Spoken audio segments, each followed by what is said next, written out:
Yo, come on Sobat Guntur. Kalau mau dengerin info sport, kuliner, dan artis Hollywood terbaru, dengerin ya Guntur Anjang Sana, yang bakal bikin minggu pagi kamu jadi tambah seru. Kamu juga bisa mendengarkan obrolan menarik soal kesehatan bersama dokter ahli dan spesialis di Oke Dokter, alias obrolan kesehatan bersama dokter. Kamu juga bisa konsultasi langsung via 23455.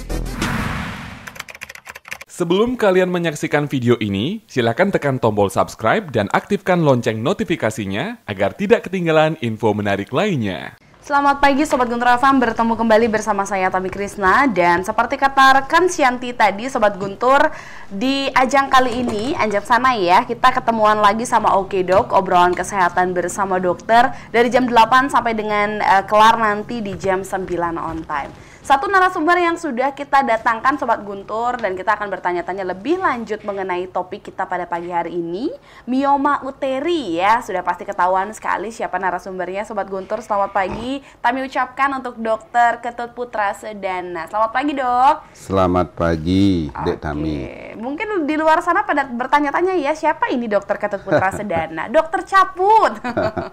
Lebih terkenal nih Dokter Caput soalnya Dok ya. Kalau Putra Sedana nggak ada yang tahu nanti. Nama jelek. Enggak, nama jelek sih. Nama famousnya Dok, nama panggungnya ya. Tapi sekarang nama baik. Ya betul. Oke, kabarnya gimana Dok pada pagi hari ini? Sehat ya. Harapan kita pun juga semuanya sehat. Pemirsa selalu. Juga pendengar. Betul. Ya. Kita nggak pernah lupa ya Sobat Guntur FM untuk tetap mengingatkan Sobat Guntur untuk tetap yang namanya menjaga protokol kesehatan ya, karena kita lagi-lagi masih dihadapkan oleh pandemi COVID-19 yang belum tahu kapan berakhirnya Sobat Guntur. Jadi jangan pernah tinggalkan masker kamu, selalu jaga jarak aman, tetap cuci tangan atau minimal hand sanitizer ya. Oke deh, kita sekarang ngobrol lagi ke topik yang tadi pertama sudah kami katakan, yaitu mioma uteri. Mungkin bagi beberapa orang ada yang sudah tidak asing mendengar istilah ini ya Dok ya, entah itu keluarganya atau mungkin orang-orang terdekatnya terkena penyakit ini. Tapi bagi sebagian orang termasuk Tami ini masih bingung, apa ya kira-kira mioma uteri? Mungkin bisa dijelaskan dulu Dok kepada Sobat Guntur. Ya, terima kasih Dek Tami. Salam sehat untuk kita semua. Masalah mioma uteri ini sebenarnya sudah sering kita dengar, dan bahkan mungkin dari keluarga ada ibu-ibu yang justru menderita dan bahkan sudah melakukan sebuah proses terapi.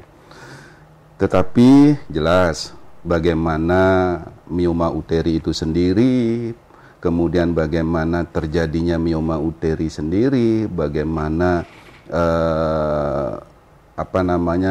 tindakan atau terapinya, pasti itu sangat jarang untuk diketahui. Nah, dalam kondisi seperti ini, dalam saat seperti ini, saat yang baik ini, saya ingin memberikan pemahaman sehingga masyarakat, terutama kaum ibu-ibu, tidaklah terlalu takut ketika mendengarkan, ketika melakukan pemeriksaan ke dokternya dikatakan mioma uteri, minimal ada gambaran. Oh iya.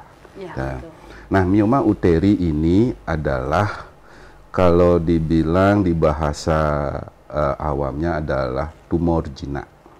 Kalau bahasa medisnya adalah neoplasma jinak. Tumor jinak yang terjadi atau berasal dari otot dan jaringan ikat di rahim atau di uterus. Ini jelas terjadinya di dalam rahim. Meskipun juga dalam kejadian-kejadian sering juga didapatkan mioma uteri ini ada di luar karena itu bertangkai dan lain sebagainya. Nah, bagaimana sih terjadinya mioma uteri? Secara teoritis dikatakan ada teori sel Nest ini, bahwa setiap wanita yang memiliki rahim, artinya yang normal, di situ ada reseptor estrogen. Nah, pada mereka yang memiliki reseptor tinggi, besar atau banyak, ini yang kecenderungan untuk munculnya terjadinya mioma uteri ini. Nah, percobaan dilakukan sebelum ditemukan ini pada kelinci percobaan ketika disuntikkan estrogen, ternyata di kelinci percobaan ini muncul tumor-tumor yang membesar di dalam rahim kelinci tersebut. Nah, karena adanya reseptor inilah yang menyebabkan orang kecenderungan untuk kena mioma uteri. Terus kemudian jenis-jenis mioma uteri mungkin harus dibayangkan oleh pendengar. Rahim, organ ginekologi, organ reproduksi wanita.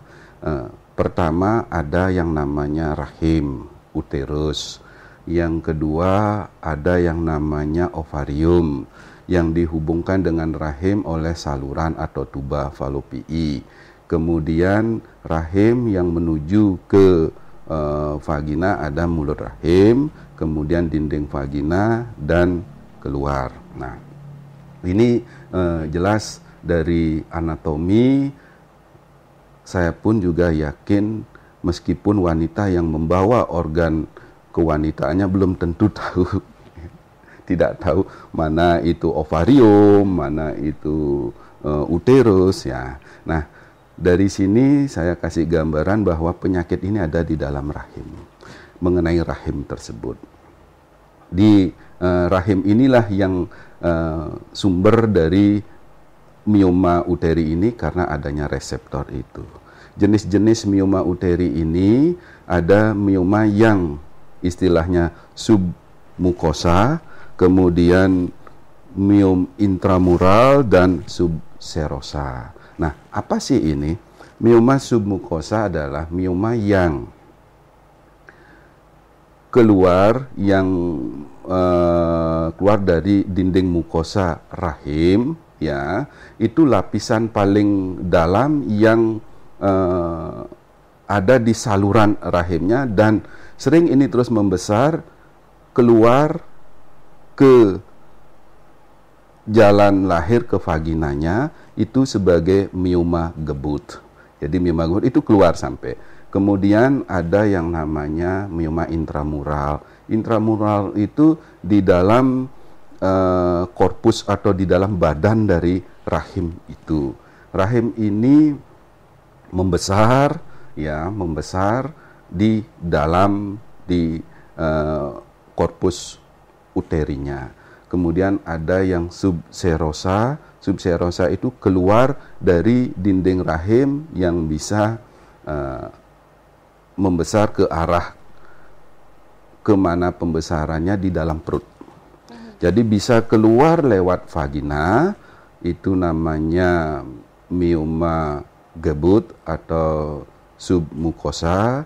Mioma intramural di dalam rahim yang biasanya pembesarannya itu mengarah ke atas dia.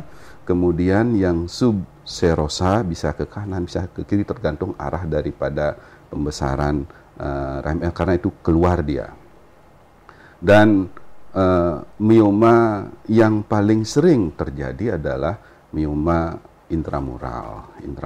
Kalau mioma gebut sedikit, kemudian yang lainnya pun juga. Terjadinya mioma uteri ini adalah mengingat dari teori yang ada bahwa ini yang namanya estrogen dependent, tergantung daripada estrogen. Kejadiannya justru tinggi pada masa reproduksi. Jadi antara umur 25 sampai 40 itu kejadiannya tinggi sekali.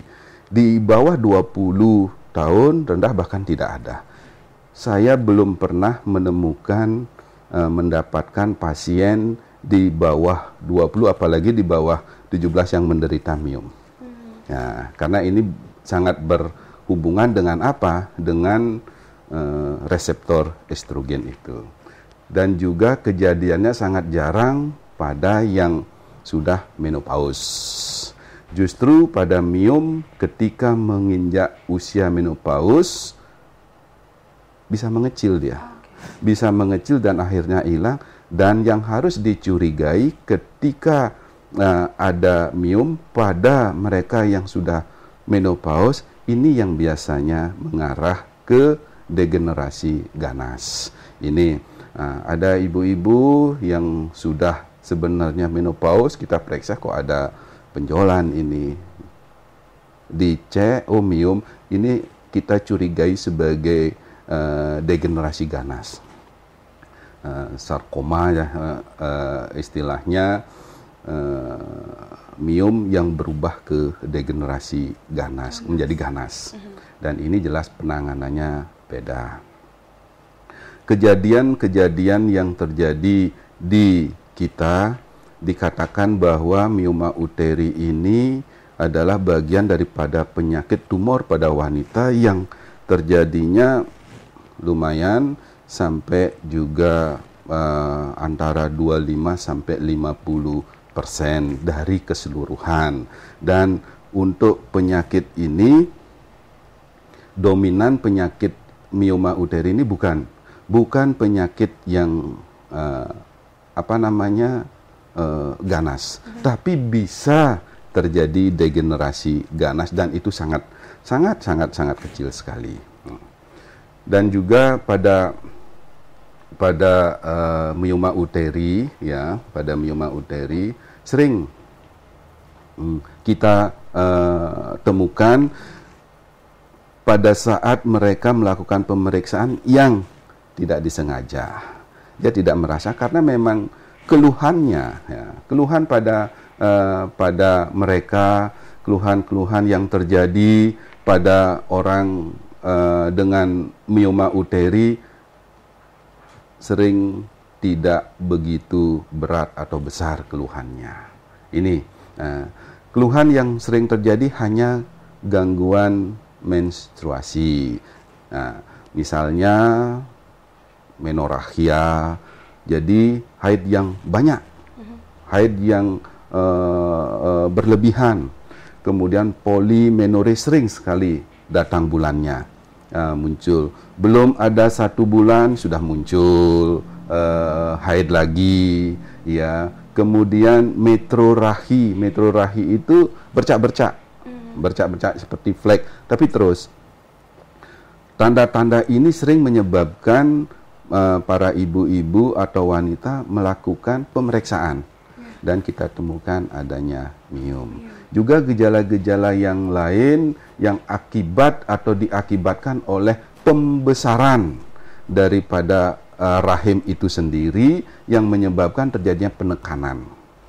Ya, ketika rahim sudah membesar pada batas waktu besarnya sehingga akan menekan kandung kencing, akan terjadi poliuri, kencing lebih sering kencingnya, bahkan terjadi retensio urin, tidak bisa kencing karena ada penekanan di saluran kencing atau di wilayah uretranya. Ini jelas tumor atau miom yang sudah besar. Dan ketika miom itu membesar ke arah satu sisi kanan atau kiri akan menyebabkan penekanan di ureternya, akan terjadi pembesaran dari ginjal, pembesaran dari ureter, terjadi hidronefrosis dan terjadi gangguan fungsi daripada ginjal tersebut. Jadi dampak-dampak ini yang jelas yang menyebabkan justru miom ini berbahaya dampak-dampaknya. Di samping juga akan bisa terjadi, dan itu frekuensinya kecil, terjadi degenerasi yang paling ditakutin ya degenerasi ganas, berubah menjadi ganas. Dan pada mioma uteri, jelas pada mereka yang kena mioma uteri pada ukuran-ukuran tertentu memang tidak dilakukan tindakan, diberikan pengobatan, karena dengan masa reproduksi ketika hamil, ya, mioma uteri ingat, bukan berarti tidak bisa hamil. Memang cirinya adalah susah hamil. Susah hamil terjadi pada nulipara yang belum punya anak. Tapi ketika dia itu hamil, justru dengan kehamilannya terjadi proses degenerasi, menyusut dia, mengecil dia, bahkan hilang. Hamil punya anak biasa, tergantung dari ukuran daripada besar dari mioma uterinya. Di samping itu juga mengarah menopause, dia itu mengecil, kecuali yang memang seperti tadi saya sampaikan. Penanganan mioma uteri ini adalah pertama, ya sering ibu-ibu ketika sudah mendengarkan mioma uteri takut dia, nanti saya dioperasi dan lain sebagainya. Sampai saat ini belum ada yang tanda petik berani atau senang mendengarkan ketika dia tuh mau dioperasi. Pasti kepingin mempertahankan, apalagi mereka yang belum punya anak. Pekerjaan kita, tugas kita bagaimana caranya mempertahankan organ reproduksi itu sehingga mampu dan bisa untuk hamil. Pada penderita yang belum memiliki keturunan, kita upayakan sekali untuk melakukan yang namanya tindakan miomektomi, mengangkat jaringan tumornya, miomnya itu dengan tetap mempertahankan rahim. Kecuali pada ukuran yang besar sekali yang sudah memberikan atau berdampak keluhan-keluhan karena penekanan ke organ-organ yang lain. Dan juga kita juga melihat usia. Mereka yang sudah tidak memerlukan rahim tersebut, artinya anaknya sudah cukup, ya, umurnya juga, memang dilakukan tindakan histerektomi atau pengangkatan rahim tersebut. Nah, kalau sudah dilakukan pengangkatan, otomatis resiko-resiko untuk terjadinya miom jelas sudah tidak terjadi dan keganasan pada rahim pun juga menjadi berkurang atau tidak terjadi. Inilah tindakan-tindakan atau terapi yang dilakukan pada penderita miom tersebut. Pada mioma uteri, ya, pada wanita yang muncul mioma uteri biasanya adalah mereka infertil. Sering mereka pasangan infertil datang, ya, mengeluh susah punya anak sekian tahun. Kita lihat ternyata salah satu penyebabnya adalah faktor miom tersebut. Ini memang faktor yang menyebabkan sulitnya wanita tersebut mengalami kehamilan, karena jelas di samping hormonalnya terganggu, kesuburannya, juga faktor fisik dari rahim itu sebagai tempat tertanamnya, tumbuhnya bakal janin tersebut. Dan tidak menutup kemungkinan karena memang kehamilan pada miom ini adalah untuk terjadinya hamil adalah susah, bukan berarti tidak bisa. Pada kehamilan saya pernah mendapatkan pasien miom dan bisa hamil, tumbuhnya kehamilannya itu biasa. Cuma memang proses melahirkannya karena miomnya ini menghambat jalan daripada lahir itu, jelas dilakukan tindakan operasi. Cuma memang resiko hamil pada miom adalah resiko apa? Resiko terjadinya perdarahan yang hebat. Perdarahan ini disebabkan karena gangguan dari otot-otot yang sebenarnya fungsinya otot ini adalah ketika kontraksi akan menjepit pembuluh darah sehingga tidak terjadi pendarahan. Nah, inilah yang memang harus diketahui oleh para wanita, oleh ibu-ibu, apalagi yang mereka hamil misalnya, sehingga tidak memaksakan untuk pingin normal dan melakukan proses melahirkan di tempat yang tidak semestinya, karena resiko-resiko ini harus diketahui. Pendarahan hebat akan terjadi dan itu jelas akan sangat mengancam ketika kita tidak tahu teknik atau terapi atau pengobatan dari kondisi hamil yang memiliki miom itu. Sehingga kehamilan apapun juga harus dilakukan pemeriksaan sedini mungkin sehingga kita tahu pertama bagaimana rahimnya, kondisi bayinya, kemudian pertumbuhan dan perkembangannya, sehingga kedepannya kita akan tahu apa yang harus dilakukan sehingga pasien bayi ini bisa menjalani proses itu dengan baik dan sehat serta selamat. Berarti bisa dikatakan juga kalau misalnya ibu-ibu yang mungkin memiliki miom ini ya dok ya, jangan memaksakan diri juga ya dok ya.